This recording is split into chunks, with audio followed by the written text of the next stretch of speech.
సాక్ష్యం అంటే మేలు కలిగిందని ఇక్కడ సాక్ష్యం చెప్పడం కాదు, నష్టములో కూడా నా దేవుని కొరకు నిలబడినప్పుడే నిజమైన సాక్షి. గట్టిగా చెప్పడం కొట్టండి. రాజుల ఎదుటను, అధికారుల ఎదుట కూడా మనం ఏం చేయాలంట? నేను క్రీస్తు వాడును, నేను క్రైస్తవుడును, క్రైస్తవురాలును, నువ్వేమిచ్చినా ఇవ్వకపోయినా పర్లేదు, యేసు రక్తములో నేను కడగబడిన వ్యక్తులను చెప్పగలిగిన దమ్ము నీకుంటే, ధైర్యం నీకుంటే నిజంగా పరలోక రాజ్యము నీ కొరకు సిద్ధంగానే ఉంచాడు నా దేవుడు. చావైనా బ్రతుకైనా సర్వము క్రీస్తే అని నిలబడి ఆయన కొరకు సాక్షులుగా నిలబడి సాక్షులుగా మారారు దేవుని బిడ్డలారా. అది నిజమైన సాక్ష్యం అంటే.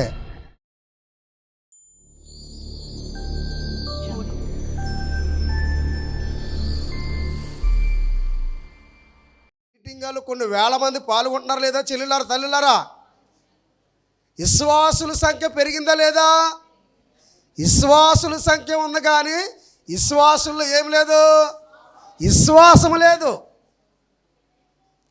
విశ్వాసులు ఉన్నారు కానీ విశ్వాసులకు ఏముంటలేదు? విశ్వాసము లేదు. విశ్వాసము లేక దేవుని బిడ్డలారా మనము దేవుని మీద చాలా విషయాల్లో ఆధారపడలేకపోతున్నాం. విశ్వాసం ఉన్నవాడు దేవుని మీద ఆధారపడతాడు.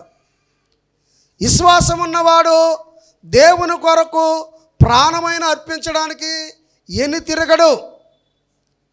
విశ్వాసం ఉన్నవాడు, దేవుని మీద విశ్వాసం ఉన్నవాడు అంటే దేవుని మీద అది చిన్నదైనా పెద్దదైనా కరువైనా ఖడ్గమైనా ఏదైనా పరిస్థితులు ఎంత కఠినంగా ఉన్నా దేవుని మీద ఆధారపడేవాడే విశ్వాసి. దేవుని మీద ఆధారపడి ఉన్నవాడే విశ్వాసము కలిగినవాడు. మనం ఆలోచించండి దేని బిడ్డలారా, విశ్వాసిల్లాగా ఉన్నామా? విశ్వాసము లేని విశ్వాసిల్లాగా ఉన్నామా? పేరుకి విశ్వాసమే కానీ లోన ఏమంటలేదు అంటే లోన లటారం పైన పటారం. అదే విశ్వాసం ఉన్నవాడు దేవుని మీద ఆధారపడేవాడికి ఉండే లక్షణం ఏంటంటే, నిజంగా అప్పుడు సూర్యబాబు గారు చెప్పారు చూడండి, ప్రభుత్వం ద్వారా ఇంకో ద్వారా ఏదో లబ్ధి కోసం ఆశపడి అక్కడ ఒక సంతకం ఇక్కడ ఒక సంతకం చేయడు. అక్కడొకలాగా ఎక్కడొకలాగా ఉండలేము కూడా. ఎందుకంటే దేవుని మీద ఆధారపడే వ్యక్తికి లక్షణాలు అన్నమాట. యేసుప్రభువు ఏమన్నాడు? నేను వచ్చేసరికి విశ్వాసము కనుగొందునా అంటే, ఇప్పుడు ఉదాహరణకి మన అందరికీ ఇలా పెట్టాడు, పథకాలు పెట్టాడు. ఇప్పుడు ఇలా ఒప్పుకున్న వాళ్ళకి ఒక ₹1,00,000 బ్యాంకులో పడతాయి. లేకపోతే నెల నెల మీకు ఒక 2,000 3,000 వస్తుంది అనుకోండి. ఇప్పుడు విశ్వాసిగా కూర్చున్న సంఘంలో నేను చెప్పింది అర్థమవుతుందా? ఇప్పుడు విశ్వాసాన్ని ఎప్పుడు జీవించాలి? విశ్వాసగా ఉంటే ఎవరికి కావాలి? విశ్వాసిగా ఉంటే ఎవరికి కావాలి? ఇప్పుడు నీకు సమస్య ఎదురైంది. ఇప్పుడు నీకు అర్థమవడానికి చెప్తున్నాను. బబులోనులో చాలామంది యూదులు వెళ్ళారు. ఎక్కడికి? బబులోను దేశానికి బానిసలుగా. దానియేలు గ్రంథం 3వ అధ్యాయంలో. అయితే దేని వల్ల బబులోను రాజు ఒక ప్రతిమను కట్టించాడు, పెద్ద ప్రతిమ, మనందరికీ తెలుసు.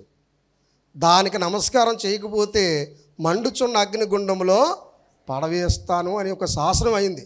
ఇప్పుడు అక్కడ చాలామంది యూదులు ఉన్నారు. యూదులందరూ దేవుని నమ్ముకున్న వాళ్ళు కదా, సున్నది పొందుకున్న వాళ్ళే. కానీ దేవుని బిడ్డలారా అక్కడికి వెళ్ళిన యూదుల్లో అనేకులు ఆ ప్రతిమకు ఏం చేశారు? మోకాళ్ళు వేసి నమస్కారం చేశారు. కానీ అక్కడికి వెళ్ళిన వారిలో దానియేలు పక్కన పెడితే ఆ సందర్భంలో అగ్నిగుండంలో పడతానికైనా సిద్ధమే అవ్వరు. కానీ ఆ ప్రతిమకు మాత్రము నమస్కారం చేయకుండా ధైర్యంగా నిలబడ్డారు. గట్టిగా చప్పట్లు కొట్టండి అర్థమవుతే. ఇప్పుడు సున్నది పొందిన యూదులు అనేకులు ఉన్నారు అక్కడ. కానీ దేవుని బిడ్డలారా దేవుని కొరకు రోషంగా నిలబడిన వారు ముగ్గురే మనకు కనపడుతున్నారు అక్కడ. ఆ గుంపులో నువ్వు ఉంటావో మోకరించి లోకానికి లోక సంబంధమైన ఆశలకు తల వంచి ఇక్కడ భోగభాగ్యాల కొరకు లేకపోతే ఏదో సంపాదన కొరకు లొంగిపోయి అంటే చూడండి 666 ముద్ర, ఆ ముద్ర లేకపోతే క్రయ విక్రయాలంటే కొనడానికి కానీ అమ్మడానికి కానీ లేకపోతే ప్రభుత్వం ద్వారా నీకు ఏ నిధులైనా రావాలన్నా రావు. మనకు ముందే దేవుడు చెప్పాడా లేదా? మరి అడ్జస్ట్ అయిపోతావా? దేవుని కొరకు రోషంగా నిలబడతావు ఎంచి దినాల్లో? మీరు ఆలోచించుకోండి. మిమ్మల్ని వద్దు, అలా చేయకండి, ఇలా చేయకండి అని చెప్పే అధికారం నాకు, మీ మనస్సాక్షి, మీ విశ్వాసం, మీ వ్యక్తిగత జీవితం.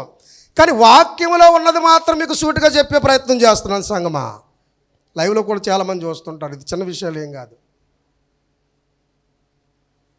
నీ విశ్వాసాన్ని కాపాడుకునే ఒక పరీక్ష దేవుడు నీకు పెట్టబోతున్నాడు.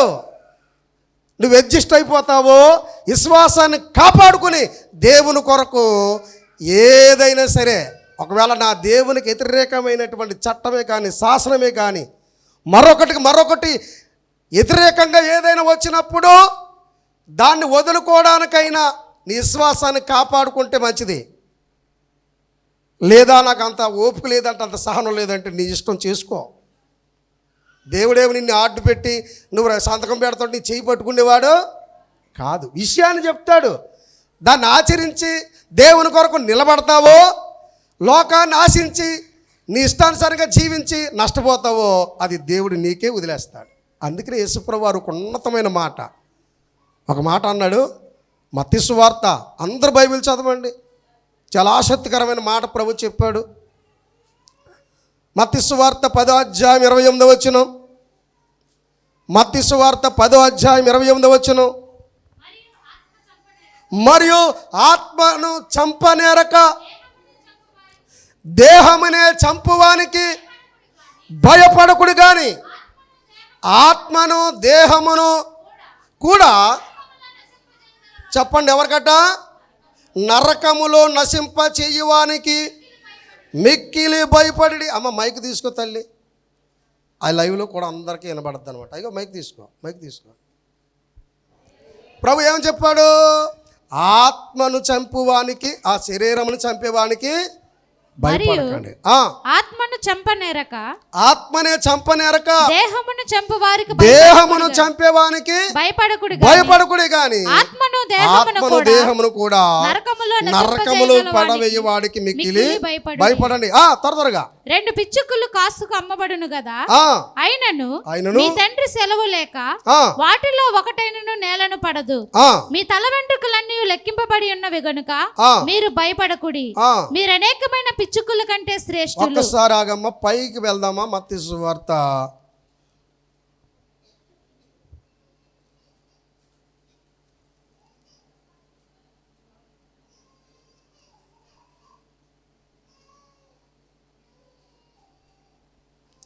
26 ఎక్కడికి వస్తారంటే అమ్మా, చదువుకుంటూ వచ్చిండి అమ్మ. 26. ఎక్కడి నుంచి వచ్చారు మీరు ఇప్పుడు చదువుకుంటా? 28 కదా. భయపడకుడి. 33లోకి వచ్చండి అమ్మా. మనుషులు ఎదుట అక్కడి నుంచి అనమాట. ఎవడు నన్ను ఎరుగునను 30 నుంచి కదమ్మా. 32 నుంచి చదువు. 31, 32 నుంచి చదవండి. మనుషులు ఎదుట నన్ను ఒప్పుకున్నవాడు ఎవడో పరలోకమందున్న నా తండ్రి ఎదుట నేను వానిని ఒప్పుకుందును. మనుషులు ఎదుట ఎవడో నన్ను ఎరుగునను వానిని పరలోకమందు నా తండ్రి ఎదుట నేను ఎర్రగను అని అనిదను. ఏమర్థమైంది తల్లి మీకు? ఏమర్థమైందా? మనుషుల ఎదుట అంటే అధికారుల ఎదుట. ఇప్పుడు చూడండి, ఇందాక సూర్యబాబు గారు చెప్పారు కదా, చాలామంది ఇలాగే ఉన్నారులేండి. పాస్టర్లు కూడా కొంతమంది ఏదో ఆశించేమంటున్నారు, అక్కడికి లేదండి అని అబద్ధమాడి ఏదో ఆశించి, విశ్వాసులు కూడా అబద్ధమాడి ఏదో ఆశించి ప్రభుని మనం ఏం చేస్తలేదు, ఒప్పుకుంటలేదు. అంటే ఇక్కడ ఒప్పుకుంటే సరిపోలేదు, సంఘంలో ఒప్పుకుంటే సరిపోలేదు, విశ్వాసుల మధ్య ఒప్పుకుంటే సరిపోలేదు. ఎక్కడ ఒప్పుకోవాలి? ప్రజలలో, అధికారుల ముందు ఒప్పుకోవాలి. కీర్తన గ్రంథము 31:19 చూడండి ఎలా చెప్పాడు అక్కడ కీర్తనకారుడు. దేవుని బిడ్డలారా ఆలోచించండి అమ్మా. నీ యందు భయభక్తులు గలవారి నిమిత్తము దాచి ఉంచిన మేలు ఎంతో గొప్పది. నరుల ఎదుట నిన్ను ఆశ్రయించు వారి నిమిత్తము నీవు సిద్ధపరిచిన మేలు ఎంతో గొప్పది అన్నాడు. దేవునికి మహిమ కలుగును గాక. ఏడ అర్థమైందినా వంకలా చూస్తున్నారు. ఇప్పుడు మన దేవుణ్ణి ఇక్కడ ఒప్పుకుని, నీ పాపాలు ఇక్కడ ఒప్పుకుని, యేసుప్రభు గొప్ప దేవుడిని ఇక్కడ సాక్ష్యం చెప్పేసి, యేసుప్రభు అంతా ఇంత అని అక్కడెక్కడ కాదు, సమాజంలో చెప్పాలి. ఎప్పుడు చెప్పాలి? నీకు నష్టం కలిగే పరిస్థితి వచ్చినా కానీ నువ్వు అక్కడ సాక్షిగా ఉండాలి. సాక్ష్యం అంటే ఏంటో తెలుసా? చాలామంది మనకు తెలియదు పూర్తిగా. సాక్ష్యం అంటే మేలు కలిగిందని ఇక్కడ సాక్ష్యం చెప్పడం కాదు, నష్టములో కూడా నా దేవుని కొరకు నిలబడినప్పుడే నిజమైన సాక్షి. గట్టిగా చప్పట్లు కొట్టండి. 12 మంది అపోస్తులు సాక్షులు. ఏ సాక్షులు? స్వస్థత పొందాము, అప్పులు తీరాయి, అది జరిగింది, ఇది జరిగింది, ఆ సాక్షులు కాదు. చావైనా బ్రతుకైనా సర్వము క్రీస్తే అని నిలబడి ఆయన కొరకు సాక్షులుగా నిలబడి సాక్షులుగా మారారు దేవుని బిడ్డలారా. అది నిజమైన సాక్ష్యం అంటే. అర్థమైందా? ఎవరికి దేవుడు దాసి ఉంచాడు మేలులు? పరలోకపు నిధి ఎవరి కొరకు ఉంది? పరలోకపు ఆశీర్వాదం ఎవరికి ఉంది? పరలోక ద్వారము ఎవరి కొరకు తెరుగుబడుతుంది? నరుల ఎదుట నువ్వు ఆయనను ఆశ్రయించాలి. నరుల ఎదుటికి వెళ్ళేసరికి, అధికారులు వెళ్ళేసరికి ఏదో వస్తుంది, నెలకి ఎంత వస్తుంది, అంత వస్తుంది అనేసి ఆశతో, లేదండి నేను పలానండని నువ్వు సంతకం పెట్టి నాకు సంబంధం లేదని నువ్వు దేవుణ్ణి ఎప్పుడైతే ఒప్పుకుంటున్నావో, అలాగే ఈ వ్యక్తి యేసుప్రభువుకు సంబంధించిన వ్యక్తి కాదని సాక్ష్యాలు కూడా ఎప్పుడైతే పెట్టించుకుంటున్నావో ఆ రోజు జీవగ్రంథంలో నీ పేరు కొట్టబడింది. ఎందుకంటే నువ్వేం చేయట్లేదక్క, క్రీస్తుని వద్దనుకున్నావు, నేను క్రీస్తు బిడ్డను కాదని ఒప్పుకుంటున్నావు. అంటే నిన్ను ఎవరు చూడటం లేదు కదా, సంతకాలు సీక్రెట్గా ఎక్కడెక్కడ ఉన్నా కాదు, లేదు. మనుషుడు చూసినా తప్పు లేదు, మనుషుడు చూసిన వాడు నిన్నేమీ చేయలేడు. కానీ నువ్వు ఎక్కడ సంతకం పెడుతున్నావో, ఎవరి చేత సంతకాలు చేయించుకుంటున్నావో, ఏది ఆశించి క్రీస్తు నా దేవుడు కాదనుకుంటున్నావో ఆ రోజు నీ జీవగ్రంథంలో నీ పేరు కొట్టబడుతుంది. దేని బిడ్డలారా, దేవునికి స్తోత్రం కలుగును గాక. అంటే ఇదే కాదు, ఏ విషయమైనా సరే చెప్తున్నాను, వాక్యంలోనే చెప్తున్నాను. నేను ఎత్తిగత విషయాలు ఏం చెప్పట్లేదు.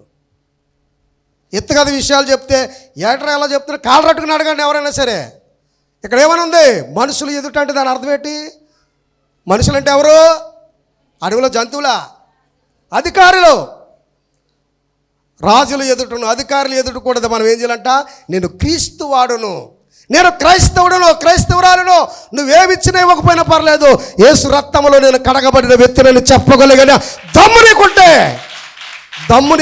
ధైర్యం నీకుంటే నిజంగా పరలోక రాజ్యము నీ కొరకు సిద్ధంగానే ఉంచాడు నా దేవుడు. ఇక్కడ చెప్పడం కాదండి, మనము ఇక్కడ సాక్ష్యాలు చెప్పడం కాదు. నువ్వు సమాజంలో దేవుని కొరకు రోషంగా నిలబడి చూడు. అగ్ని లాంటి సమస్య వచ్చినా, సింహాన బోరులోని వేసే సమస్య వచ్చినా దేవుని కొరకు రోషంగా నిలబడ్డారు. వారి పక్షంగా నా దేవుడు నిలబడ్డాడు. దేవుని బిడ్డలారా, అంచె దినాలలో అలాంటి విశ్వాసులు ఏమైపోతారట? కొదువైపోయే రోజుల్లోకి వచ్చేసాం. విశ్వాసులు ఉన్నారు, విశ్వాసం లేదు. సమస్య వచ్చినప్పుడు నిలబడగలిగినటువంటి దమ్ము లేదు. కుక్క బైబిల్లో మాట, కక్కిన దానికి ఎగబడినట్లుగా చాలామంది దేవుని బిడ్డలారు అలాగ అయిపోతారంట విశ్వాసులు.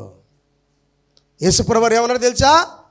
ఇక్కడ అదే చెప్తున్నాడు. ఇదిగో మీరు మనుషులకు భయపడుతున్నారేమో, ఆత్మనే గాక దేహమును చంపేవాడికి మీరేమకూడదు, భయపడకండి. మీరు ఎవరికి భయపడాలి చెప్పండి? ఎవరికి? ఆత్మను దేహమును కూడా కలిపి నరకములు వేయవాడికి మిక్కిలి భయపడండి. మనలో ఉండవలసింది మనుషుల భయం కాదు, అధికారుల భయం కాదు. అధికారులకు లోపడాలి, గౌరవించాలి. కానీ వారు ఏదో చేస్తారన్న వారికి భయపడిపోయి క్రీస్తు రక్షణ పోగొట్టుకోకూడదు. అర్థమైందా? అధికారులకు ఏమవ్వాలి? మనం భయపడాలి. దేనికి? వారు గౌరవించాలి. వారు అధికారం చేస్తారు కాబట్టి వారిని సన్మానించాలి, గౌరవించాలి, వారికి లోపడాలి. కానీ దేవుని బిడ్డలారా, మనము దేవుని సందర్భంలోనికి వచ్చేసరికి ఒకవేళ అధికారే నీకు 1,00,000 రూపాయలు ఇస్తానన్నా, నెలకు 3,000 వేస్తానన్నా, నువ్వు క్రైస్తవుడు కాదని ఒప్పుకుంటే నీకు ఇంత కలిసి వస్తుందన్నా అక్కడ కనపడించు నీ విశ్వాసం. తమ్ముడు, చెల్లె, ఎక్కడెక్కడో రాయించేసుకుని సీక్రెట్గా ఎవరు చూడలేదు కదని వచ్చిన లాభం వచ్చేస్తుంది. కానీ ఇక్కడ లాభం ఉంది. నీకు పరలోకంలో భయంకరమైన నష్టం జరగబోతుంది. ఈ లాభం కావాలా, ఆ లాభం కావాలా? ఆలోచించుకోండి. అది కావాలంటే ఇది వదులుకోవాలి, అంతేనా? అది కావాలంటే వదులుకోవాలంటే దేనికి చొప్పున? నువ్వు క్రైస్తవుడు అయినా కానీ నీకు మేలు చేశారనుకో, ఒప్పుకో, తప్పులేదు. కానీ నువ్వు క్రైస్తవుడు అయితే క్రీస్తుని అంగీకరించినందుకు నీకు నష్టమే జరిగిందనుకోండి, ఆ నష్టం తట్టుకోలేక నాకు వద్దండి బాబు నేను క్రైస్తవుని కాదని నువ్వు దొంగ సంతకాలు చేసేసి ఏదో రకంగా తెచ్చేసుకున్నావు అనుకోండి, పరలోకంలో నీ పేరు కొట్టబడుతుంది. గుర్తుపెట్టుకో, పరిశుద్ధాత్మ ప్రేరేపణతో చెప్తున్నాను నేను. అర్థమైందమ్మా? ఉద్యోగాలు రావు, అవి రావు, ఈ రావు అని చాలామంది ఉన్నాయి, చేసుకొని ఉండాలి. అలాగే నువ్వు రోషం కలిగిన ఒక క్రైస్తవుడిగా, క్రైస్తవురాలుగా నిలబడాలనుకోండి, మన ప్రతి స్థలంలో కూడా నేను క్రైస్తవునని నిర్భయముగా నీవు ఒప్పుకోవాలి. నీ సంతకం ఒకవేళ అక్కడ దాకా వచ్చింది అనుకోండి, పోతే పోనే, నేను క్రైస్తవునే, ఉద్యోగం వచ్చినా క్రైస్తవునే, లోన్ వచ్చినా రాకపోయినా క్రైస్తవునే, ఒకవేళ నాకు ఏది వచ్చినా రాకపోయినా క్రైస్తవునే అని ఒప్పుకున్న దమ్మున్నవాడే నిజమైన విశ్వాసం కలిగిన క్రైస్తవుడు. మీకు రోషం ఉంటే దేవునికి స్తోత్రం చెప్పండి. ఇది మీకు నచ్చదేమనుకుంటున్నాను నేను. మీకు నచ్చుతుందా? దేవునికి స్తోత్రం చెల్లిందా? అది అంతే తప్ప అది కావాలి ఇది కావాలనుకున్నాం అనుకోండి, చాలా దెబ్బతినే ప్రమాదం ఉంది దేవుని బిడ్డలారా. కాబట్టి దేవుని బిడ్డలారా, ఇప్పుడు ఎవరెవరికో గుచ్చుకోవచ్చు, అవన్నీ నాకు అనవసరం. నేను చెప్పవలసింది చెప్పేస్తాను అంతే. ఇప్పుడు యేసుప్రభు శిష్యులు చెప్తుంటే, ఏట్రా ఏటి అలా మాట్లాడుతున్నారని అడిగారట. అడిగితే, అబ్బాయి మీకు భయపడాలా, మేము దేవునికి భయపడాలా, నీ మాట వినాలా దేవుని మాట వినాలా అన్నారంట. ఒరే వీళ్ళు ఎవరో చెప్తే ఇలా లేరురని రాళ్ళతో కొట్టారంట. దెబ్బలన్నా తిన్నారు కానీ చెప్పడం మానలేదు. మీరు నన్ను ఎన్ని తిట్టుకోండి, ఎన్ని అనుకోండి, పరిశుద్ధాత్మ ప్రేరేపణ చెప్తున్నా, నేను చెప్పేదండి అక్షర సత్యం. ఇందులో డొంక తిరిగిడి మాటలు ఏమి లేవు. మీరు నమ్మితే నమ్మండి, లేకపోతే మానేసుకోండి. దేవుడికి మీకే సంబంధం. దేవునికి స్తోత్రం కలుగును గాక. సుత్తులు లేవు, జోకులు లేవు, కాలక్షేపంకు చెప్పే మాటలు ఇందులో అసలు లేవు. మేము నవ్వించడానికో కవ్వించడానికో కాదు. మన విశ్వాస జీవితం కాపాడుకునే సమయమో. ప్రభు రాకడెప్పుడో తెలీదు, మన పోకడెప్పుడో తెలీదు. ఇలా వెళ్ళినోడు అలా వస్తాడో రాడో నమ్మకోలేదు. అంత బాగానే ఉంటున్నాడు, రాత్రికి రాత్రి గుండెపోటు అంటున్నారు, తెల్లారిలోకి పరదేశులము ప్రియులారా అనే పాట పాడవలసి వస్తుంది. అశాశ్వతమైన జీవితము. ఈ జీవితాన్ని దేవుని బిడ్డలారా లోకం కొరకు గడిపేస్తే ఒకడు సర్వలోకమును సంపాదించుకుని వాడి ప్రాణము పోగొట్టుకునే వెళ్ళ వాడికి ఏమి ప్రయోజనము? ఒకడు నా నామం నిమిత్తము, స్వార్థ నిమిత్తము అంటే క్రీస్తు నిమిత్తము తన ప్రాణమును పోగొట్టుకుంటే వాడు పరలోక రాజ్యాన్ని సంపాదించుకుంటాడట. దేవునికి స్తోత్రం చెల్లిందా? కావున ప్రియమైన సంఘమా, ప్రభు చెప్తున్నమాట అంటే ఎంచి దినాలలో. ఎందుకంటే చూసారా, చిట్టుబాబు గారు చెప్పిన సాక్ష్య ప్రకారంగా ఆయన కూడా ఇచ్చాడేమో కాలదా, అది కానీ మంచిదే, ఇచ్చుకోండి. ఒకవేళ ఇచ్చారేమో, ఇవ్వద్దు, అది చెయ్యొద్దు, ఇది చెయ్యొద్దు నేను శాసించడానికి కాదు. ఒక అధికారం, నాకు దేవుడిచ్చిన అధికారం ఏంటి తెలుసా? వాక్యంలో ఉన్నది ఉన్నట్టుగా చెప్పడమే నా పని, మీరు ఇన్నా వినకపోయినా. దేవునికి స్తోత్రం చెల్లిందా? దేవుని సంఘం అర్థమైందా? ఎందుకు చెప్పాడు? మనుషుల ఎదుట, అధికారుల ఎదుట, ప్రజల ఎదుట నువ్వు క్రీస్తును ఒప్పుకుంటే పరలోకములో తండ్రి ఎదుట ఆయన నిన్ను ఒప్పుకుంటాడు.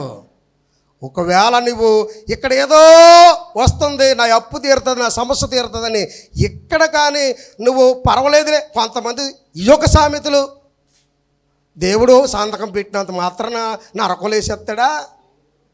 దేవుడు ఏమన్నా మనము ఇలాగ అన్నంత మాత్రం హృదయంలో ఉన్నాడు దేవుడు. ఏదో అవసరాన్ని బట్టి, ఇబ్బందిని బట్టి ఇది అలా చేశాను ఇలా చేశానంటే దొంగ తిరిగిన మాటలు చెప్పకండి. అవన్నీ దేవుడు ఎండా. నువ్వు నేను వింటావేమో కదా, మనకు ఆ మాటలు నచ్చుతాయి. అమ్మ దేవుడికి తెలియంది ఏముంది, నిజమేనమ్మా అప్ప, నిజమే చెల్లి. ఈ డొంక తిరిగిన మాటలు, ఈ సానుభూతులు దేవుడికి నచ్చో. దేవుని సంగమా, ఈ మీ హృదయాల్లో గుచ్చుకోవాలి. ఇది కత్తిపోట్లు లాంటి మాటలు అనుకోండి, మీకు ఈ రోజున ఆపరేషన్ అనుకోండి. దేవునికి స్తోత్రం కలుగును గాక. నేను చెప్పడం చెప్తున్నాను, ఎంతమంది నిలబడతారో ఎంతమంది వెళ్తారో అది మీ ఇష్టం, మీ ఇష్టం. నా దాకా వచ్చింది అనుకోండి, నిజంగా ఈ క్రైస్తవ సంబంధించిన సర్టిఫికెట్ కోసం మేము ప్రయత్నం చేస్తున్నాం. అది వచ్చిందనుకోండి, పూర్తిగా దేవానికి స్తోత్రం. ఏమున్నా లేకపోయినా పర్లేదు, కరువైనా పర్లేదు, వస్త్రాలు లేకపోయినా పర్లేదు, మా పౌలు అన్నట్లు పోస్టే, ఉద్యోగం కూడా వచ్చే అవకాశం ఉంది. కానీ అది పోయినా పర్వాలేదు. దేవుని బిడ్డలారా, పరలోక రాజ్యం కావాలి. దేవుని కొరకు మనం రోషంగా నిలబడాలి. ఒకవేళ ప్రభుత్వ వారు కనికరించి క్రైస్తవుడికి కూడా మనకు అవకాశాలు ఇచ్చాడు అనుకోండి, సంతోషమే, పొందుకోవచ్చు. కానీ అలాంటి అవకాశాలు లేనప్పుడు ఇంకో రూట్లో సంపాదించుకోవడానికి క్రీస్తును కాదని ఆ దుర్మార్గమైన పని చేసి ఏది సంపాదించుకున్న పరలోక రాజ్యాన్ని, నిత్య జీవాన్ని మనం పోగొట్టుకుంటాం. ఆ తర్వాత తండ్రి ఎదుట, ఎక్కడితో అయిపోలేదు, తండ్రి ఎదుట, ప్రభా మరి నేను ఒప్పుకున్నాను కదా, సంఘంలో సాక్ష్యం చెప్పాను కదా, ఎలాగంటే దొంగేసలేకంటాడు. నువ్వు నన్ను ఒప్పుకోలేదు, అధికారుల దగ్గర ఒప్పుకోలేదు, సంఘంలో అమాయకుల దగ్గర ఒప్పుకున్నావు, ఏదన్నా కలిసి వస్తున్న దాంట్లోకి నేను క్రైస్తవుని కాదని సంతకం పెట్టావు, నీ దొంగేసాలు నాకు తెలియవా అని ప్రభు నిన్ను న్యాయపీఠం ఎదుట అడిగే రోజు ఒకటి ఉంది. మీరు ఏదో మండుతుంది అనుకుంటున్నాను నేను. దేవునికి స్తోత్రం. నేను ముగించేస్తున్నాను, మిమ్మల్ని బాధ పెట్టడం నాకు ఇష్టం లేదు. కాబట్టి దేవుని సంగమా, ఇది వాస్తవం. ఎందుకంటే అంచె దినాలలో ఇలాంటి వాటికి మానవుడు ఏమైపోతాడో తెలుసా? లోబడిపోయి విశ్వాసంలో నిలబడవలసిన వాడు విశ్వాసంలోంచి ఏమైపోతాడో తెలుసా? దిగజారిపోతాడు. అందుకనే ప్రేమ అక్రమం విస్తరించడం చేత ఏమైపోయింది? ప్రేమ చల్లారిపోయింది. అంతము వరకు సహించువాడు ఎవడో చెప్పడండి, వాడే రక్షణ. అంతవరకు ఏముండాలండి మనకి?